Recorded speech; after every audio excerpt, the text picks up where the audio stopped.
2026च्या current affairs प्रश्नपत्रिका क्रमांक 19मध्ये तुमचं सर्वांचं आपल्या मायबोली मराठी चॅनल ब्रेन बूम मराठीमध्ये तुमचं सगळ्यांचं स्वागत आहे. घेऊन आलेले प्रश्नपत्रिका क्रमांक 19. मागच्या 18 प्रश्नपत्रिका तुम्हाला आवडल्या असतील. 19वी प्रश्नपत्रिका अतिशय महत्त्वाची, जेणेकरून करंट अफेअर्सला कव्हर करते विथ एक्सप्लेनेशन, जेणेकरून तुम्हाला दुसरे प्रश्न त्या संदर्भात माहिती असली पाहिजे. असे प्रश्न आपण घेऊन आलो. चला तर सुरुवात करूया आजच्या या व्हिडिओला. व्हिडिओ नवीन असाल तर चॅनलला सबस्क्राईब करा आणि व्हिडिओ अगदी शेवटपर्यंत बघा, जेणेकरून स्किप न करता अगदी शेवटपर्यंत बघा, जेणेकरून कुठलीही माहिती मिस होऊ नये. चला तर सुरुवात करूया आजच्या या व्हिडिओला. पहिला प्रश्न, 7 ऑगस्ट हा कोणाचा जन्मदिवस महाराष्ट्रात 2025 पासून शाश्वत शेती दिवस म्हणून साजरा केला जाणार आहे? Option number 1 Vasantrao Naik, option number 2 Norman Borlaug, option number 3 MS Swaminathan आणि ऑप्शन नंबर 4 यापैकी नाही. जर उत्तर येत असेल तर कमेंट नक्की करा. तर 7 ऑगस्ट हा दिवस महाराष्ट्रामध्ये यापुढे शाश्वत शेती दिवस म्हणून कोणाचा जन्मदिवस आहे, जेणेकरून त्यांचा जन्मदिवस पुढे शाश्वत शेती दिन म्हणून साजरा केला जाणार आहे? तर या प्रश्नाचं उत्तर आहे MS Swaminathan. MS Swaminathan, doctor MS Swaminathan यांचा जन्मदिवस आहे 7 ऑगस्ट. तर 7 ऑगस्ट 2025 पासून हा जन्मदिवस शाश्वत शेती दिन म्हणून काय करण्यात येणार आहे, साजरा केला जाणार आहे.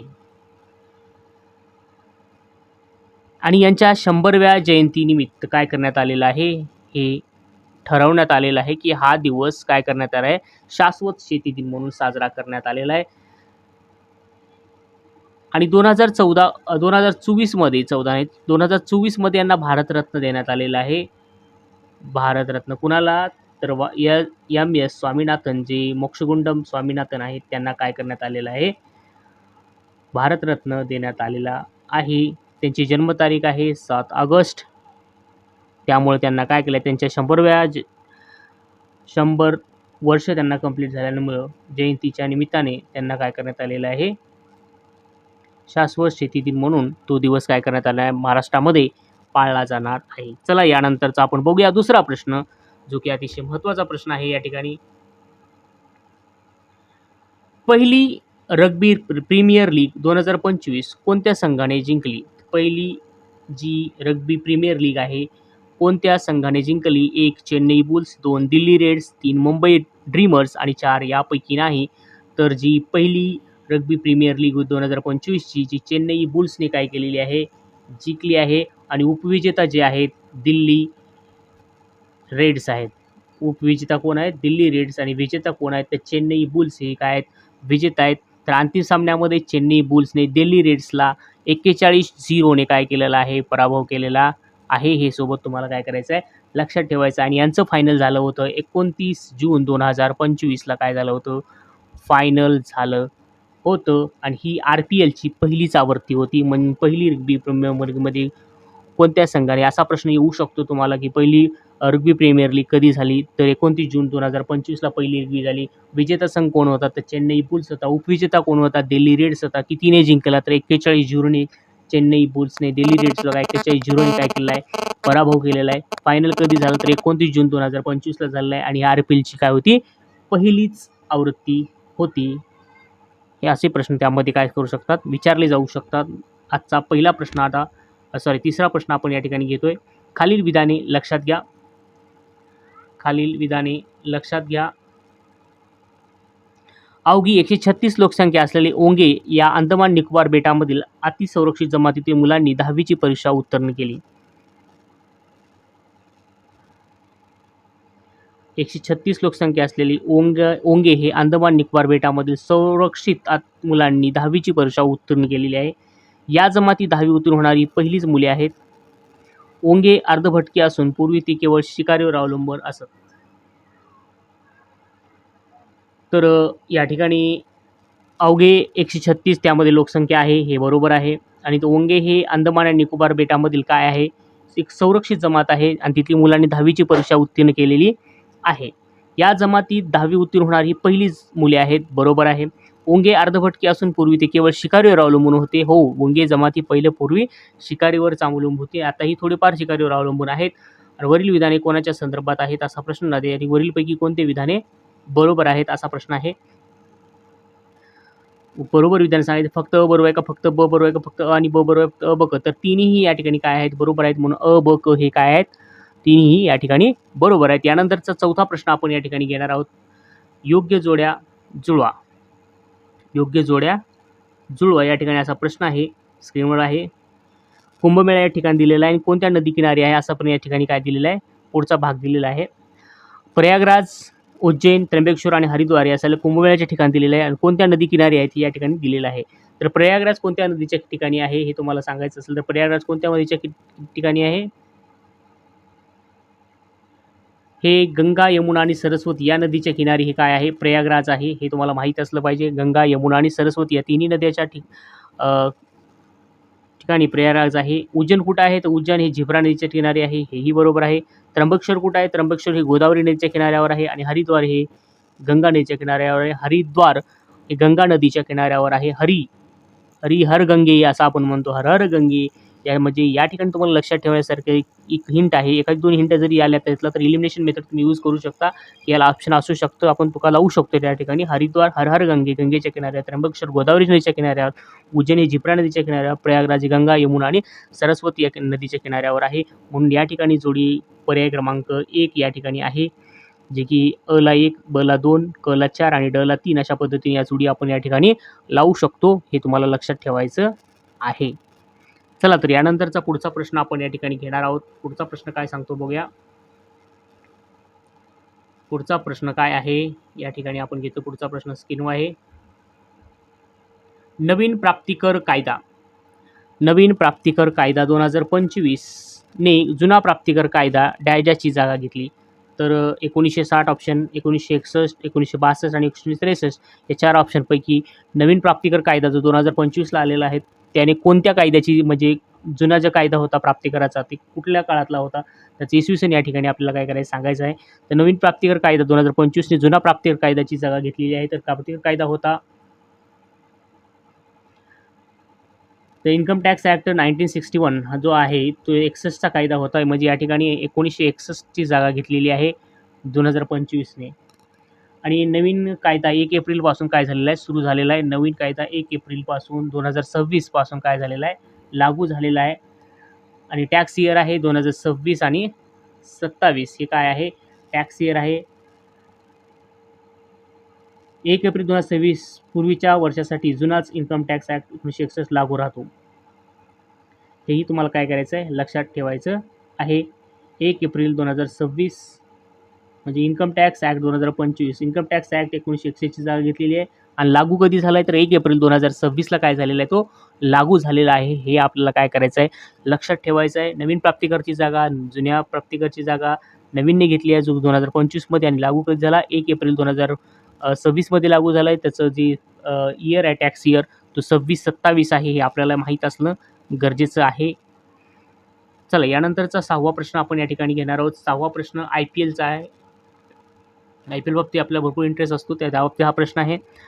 6वा प्रश्न IPL 2025 राजस्थान रॉयलच्या 14 वर्ष वैभव सूर्यवंशीने कोणत्या स्टेडियममध्ये गुजरात टायटन्स संघाविरुद्ध 35 चेंडूत 100 धावा काय केलेल्या आहेत, विक्रमी 100 धावा काढलेल्या आहेत.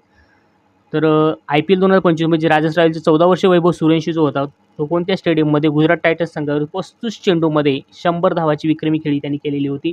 तर 1 Wankhede stadium, 2 Brabourne stadium, 3 M Chinnaswamy stadium आणि 4 सवाई मानसिंग स्टेडियम. तर यांनी 100 धावा केल्या होत्या सवाई मानसिंग स्टेडियम, हे तुमच्या लक्षात असलं पाहिजे. सवाई मानसिंग स्टेडियममध्ये जे की जयपूरमध्ये आहे, तुम्हाला माहीत असलं पाहिजे जयपूरमध्ये खेळ चालू होता त्यावेळेस. आणि 38 चेंडूत त्यांनी काय केलं होतं, 101 धावा काढल्या होत्या. तुम्हाला माहीत असावं 38 चेंडूमध्ये काय केल्या होत्या, 101 धावा त्यांनी काढल्या होत्या आणि 35 चेंडूमध्ये त्यांनी काय केलं होत्या, 100 धावा काढल्या होत्या.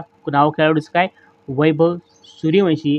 सामना कोणाविरुद्ध होता, राजस्थान रॉयल विरुद्ध गुजरात टायटन्स होता आणि राजस्थानने सामना 8 विकेटने काय केला होता, जिंकला होता. किती विकेट्सने, 8 विकेटने काय होता, सामना जिंकला होता. तर उत्तर काय आहे आपलं, सवाई मानसिंग स्टेडियम. आणि खेळाडू वैभव सूर्यवंशी, सवाई मानसिंग स्टेडियम जयपूर आणि शतक त्यांनी 35 चेंडूमध्ये शतक झटकावलं होतं. अंतिम धावसंख्या 101 धावा काढल्या होत्या. त्यांनी 38 चेंडूमध्ये काढल्या होत्या. हेही तुम्हाला माहीत होतं. आणि संघ कोण होता? राजस्थान रॉयल विरुद्ध गुजरात टायटन्स IPL 2025. हेही तुम्हाला काय करायचं आहे? लक्षात ठेवायचं आहे. यासोबत ही माहिती अतिशय महत्त्वाची माहिती आहे. आणखीन पण चॅनलला सबस्क्राईब केलं नसेल तर चॅनलला सबस्क्राईब करून घ्या, कारण अतिशय महत्त्वाची माहिती मी तुमच्यासोबत घेऊन येत असतो आपल्या चॅनलवरती. चला तर 7वा प्रश्न आता हे सोडून घेऊया. शुभांशु शुक्ला हे अवकाशात प्रवास करणारे कितवे अंतराळवीर ठरले? शुभांशु शुक्ला हे अवकाशात प्रवास करणारे कितवे अंतराळवीर ठरले असा प्रश्न या ठिकाणी दिलेला आहे. शुभांशु शुक्ला नाव ऐकलंच असेल. पहिले, दुसरे, 634वे, 334वे करणारे कितव्या क्रमांकाचे अंतराळवीर ठरलेले असा प्रश्न आहे. तर तुम्हाला माहिती आहे राकेश शर्मा हे पहिले आहेत. पहिले कोण आहेत? राकेश शर्मा, जे की अंतराळवीर आहेत. तर राकेश शर्मा भारताचे पहिले अंतराळवीर आहेत, ज्यांनी की 1984मध्ये ते काय केले? अंतराळात गेले. आता शुभांशु शुक्ला जो आहे, ते शुभांशु शुक्ला हे कितव्या क्रमांकाचे आहे, जे की त्यांनी मिशन कंप्लीट केलेली आहेत, गेलेले आहेत वरती. तर ते 634वे क्रमांकाचे काय आहेत? अंतराळवीर आहेत. आणि हे भारताचे दुसरे अंतराळवीर आहेत, हे लक्षात असावं. भारताचे दुसरे राकेश शर्मा हे भारताचे पहिले अंतराळवीर आहेत. 1984मध्ये ते गेले. आणि शुभांशु शुक्ला हे भारताचे दुसरे अंतराळवीर काय आहेत? जे की गेलेले आहेत वरती अंतराळवीर. भारतात दुसरे अंतराळवीर आहेत त्यांनी. आणि एक्झिओम्स हे मिशनचं नाव काय? तो एक्झिओम 4 मिशन हे मिशनचं नाव होतं. आणि त्यांचा ॲस्ट्रॉनॉट नंबर आहे 634. हे तुमच्या लक्षात ठेवायला लागेल तुम्हाला. अतिशय महत्त्वाची माहिती आहे. राकेश शर्मा भारताचे पहिले अंतराळवीर होते, ज्यांनी की 1984मध्ये अंतराळवीर झाले.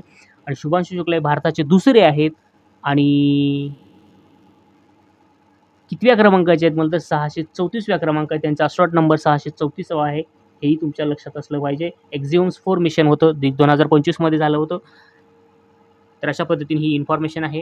हेही तुम्हाला काय करायचं? सोबत लक्षात ठेवायचं आहे. तर यानंतरच आपण 8वा प्रश्न बघतोय. आंतरराष्ट्रीय ऑलिम्पिक समितीच्या पहिल्या महिला अध्यक्षपदी कोणाची निवड करण्यात आली? आंतरराष्ट्रीय ऑलिम्पिक जे आहे समितीच्या पहिल्या महिला विचारले, अध्यक्षपदी कोणाची निवड करण्यात? जे आंतरराष्ट्रीय ऑलिम्पिक समिती आहे त्याच्या पहिल्या महिला अध्यक्ष कोण आहेत? 1 शर्ली बाचवे, 2 कर्स्टी कोवेंट्री, 3 देवेन पांडे आणि 4 PT उषा. तर ऑलिम्पिक समितीच्या पहिल्या महिला ज्या आहेत त्या अध्यक्ष आहेत ते स्कर्टी कोवेंट्री आहेत, जे की झिम्बाब्वेचे आहेत. ऑप्शन नंबर 2 या प्रश्नाचं काय आहे? उत्तर आहे, जे की या प्रश्नाचं स्कर्टी कोवेंट्री हे काय आहे? त्या पहिल्या महिला अध्यक्षपदी कोस्टी कोवेंट्री यांची निवड करण्यात आलेली आहे. ते कुठल्या देशाचे आहेत? त्या झिम्बाब्वेच्या आहेत. झिम्बाब्वे जे आहे, झिम्बाब्वेच्या काय आहेत? त्या पहिल्या महिला आहेत झिम्बाब्वे, लक्षात ठेवा झिम्बाब्वे. आणि IOCच्या त्या इंटरनॅशनल जे ऑलिम्पिक समिट आहे त्या 10व्या अध्यक्ष आहेत. त्या कितव्या? 10व्या अध्यक्ष आहेत, हे लक्षात ठेवा. कितव्या अध्यक्ष आहेत? 10व्या अध्यक्ष आहेत, हे तुमच्या लक्षात असलं पाहिजे. आणि कधी ठरवण्यात आलं? तर 20 मार्च 2025ला त्यांना काय करण्यात आलं? अध्यक्षपद देण्यात आलेलं आहे. 20 मार्च 2025ला त्यांना काय करण्यात आलेलं आहे? अध्यक्षपद देण्यात आलेलं आहे IOCचं. आणि त्या पहिल्या महिला आणि पहिली आफ्रिकन IOC अध्यक्ष आहे, हेही तुमच्या लक्षात असलं पाहिजे. महिला तर आहे, पण पहिली आफ्रिकन IOC आहे क्रिस्टी कोवेंट्री, तुमच्या लक्षात असलं पाहिजे, जे की झिम्बाब्वेच्या आहेत. ऑप्शन नंबर 2 हे त्या प्रश्नाचं उत्तर आहे. चला तर पुढचा प्रश्न बघूया. आवडला असेल तर एक लाईक नक्की करा, विसरू नका. प्रश्न क्रमांक 9.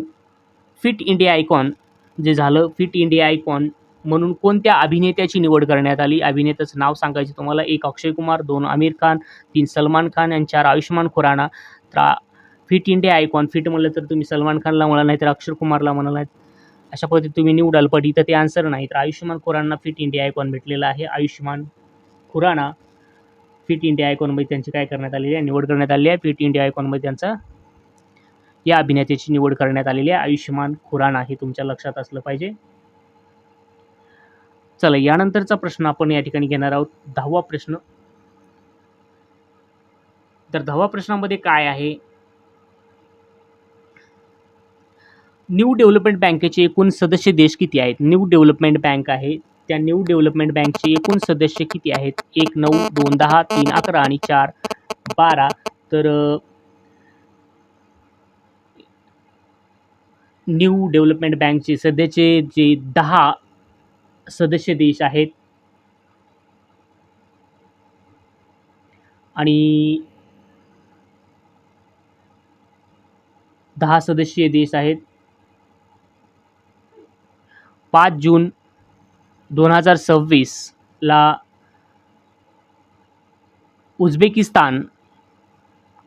उझबेकिस्तान जे आहे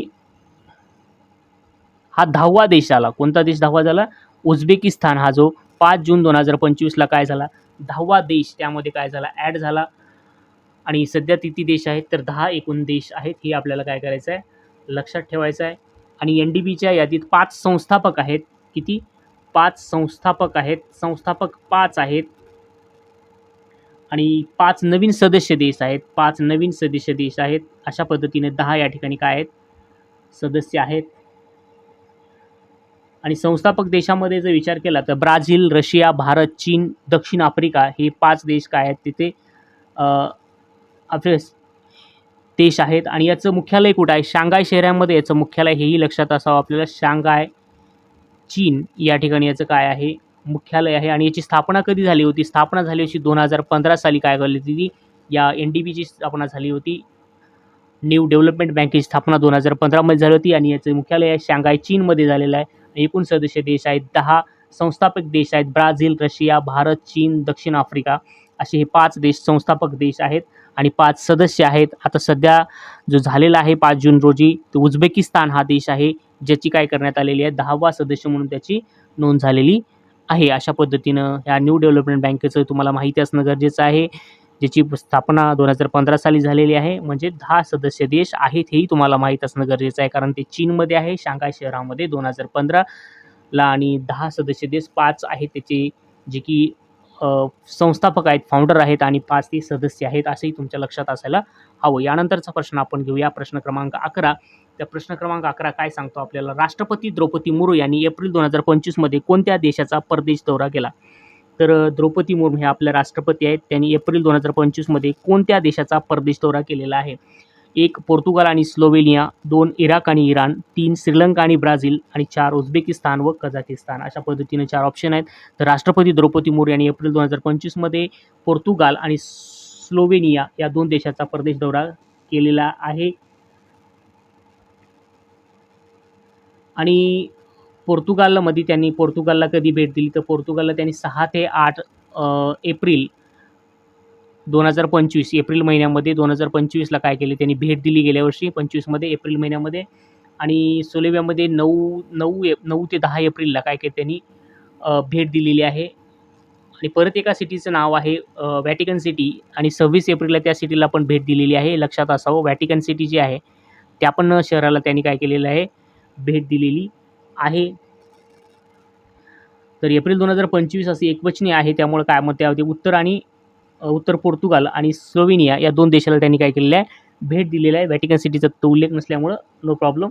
या ठिकाणी पोर्तुगाल आणि स्लोवेनियाला पण त्यांनी भेट दिली आहे. 26 एप्रिलमध्ये त्यांनी व्हॅटिकन सिटीला पण भेट दिलेली आहे, हे पण लक्षात असावं. आणि अशा पद्धतीने हे प्रश्न आहेत. आणि शेवटचा प्रश्न आपण या ठिकाणी घेणार आहोत, प्रश्न 12वा, जो या स्क्रीनवर दिसत आहे. चॅनलला अजूनपर्यंत सबस्क्राईब केलं नसेल, चॅनलला सबस्क्राईब करा. आणि हा प्रश्न बघूया आपल्या स्क्रीनवरती. कोणत्या सरकारने बनावट साधू विरोधात ऑपरेशन कालनेमी राबवले? 1 उत्तराखंड, 2 महाराष्ट्र, 3 आसाम आणि 4 मणिपूर. अशा पद्धतीनं हे 4 ऑप्शन आहेत. कोणत्या सरकारने बनावट साधू विरोधात आळा घालण्यासाठी, साधूंचे वेश धारण करून लोकांची फसवणूक करणाऱ्या बनावट साधू आणि ढोंगी बाबावर कारवाई करण्यासाठी कोणत्या सरकारने ऑपरेशन कालनेमी केलेलं आहे? चला, मी मुख्यमंत्र्याचं नावही सांगतो. पुष्कर सिंग धामी यांनी काय केलं होतं? सुरुवात केली होती. आणि जुलै 2025 मध्ये सुरुवात केली होती, हेही लक्षात ठेवा. जुलै 2025 मध्ये केलं होतं. तर तुम्हाला काय करायचं आहे? पुष्कर सिंग धामी हे त्याचे काय आहेत? मुख्यमंत्री आहेत, हेही लक्षात ठेवा. मुख्यमंत्री पुष्कर सिंग धामी. तर तुम्हाला मला कमेंट करून सांगायचं आहे की याचा आन्सर परफेक्ट कोणता, कमेंट करा आणि याचा आन्सर सांगा. पुन्हा भेटूया अशाच एक धमाकेदार प्रश्नासह विथ एक्सप्लेनेशन. चॅनलला सबस्क्राईब केलं नसेल तर चॅनलला सबस्क्राईब करून घ्या. पुन्हा भेटूया एका अशाच व्हिडिओसह. तोपर्यंत धन्यवाद. जय हिंद, जय भारत, जय महाराष्ट्र.